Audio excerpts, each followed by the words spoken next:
We've got 4 or 5 kids that are going to be 3-year starters for us, and I think that's, really beneficial just in terms of experience and leadership and those kind of things.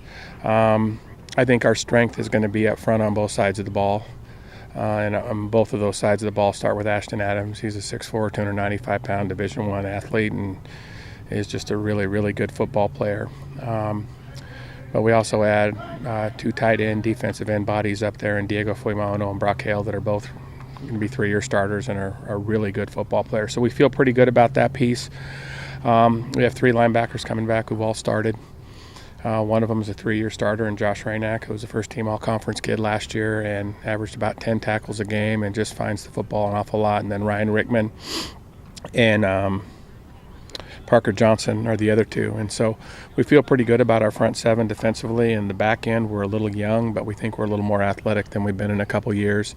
And we do return a 3-year starter back there in Morgan Bice, who we think is going to kind of be the quarterback back there for us and get us lined up and get us ready to go and get the young kids kind of working towards being good. Offensively, Ashton's at left tackle, and I think he's as good an offensive lineman as there is in the state. We have the 2 tight end bodies I talked about earlier, and Hale and Fuimaono. And so we feel pretty good about those 3 guys. Sangato Letisi's coming back at center, where he started a good chunk of the time last year. And then Colin Bartolome is a 3-year starter at guard back for us. And so we feel pretty good about that. We got a couple of young kids up front that we're really excited about. Quarterback-wise, Elijah Inamoto Aoli is a 3-year starter. We just got to get him healthy and stay healthy. We'll be a little bit running back by committee, I think.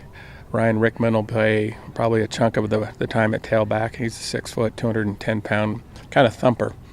And so we feel pretty good about him. We got a couple of the guys behind him that we like. Raynack's going to carry the ball a little bit this year, and a kid by the name of Jamal Bailey will, I think, get some touches.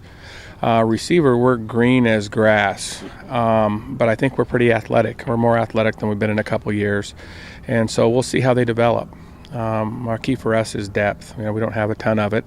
I think our frontline kids are pretty competitive kids, but we got to stay healthy and we got to develop the kids behind them, and I think that's on us as coaches. We've got to find a way to get some kids that aren't ready now that can be ready by week 3 or 4 and ready to contribute and play some snaps, so these kids aren't playing the whole game.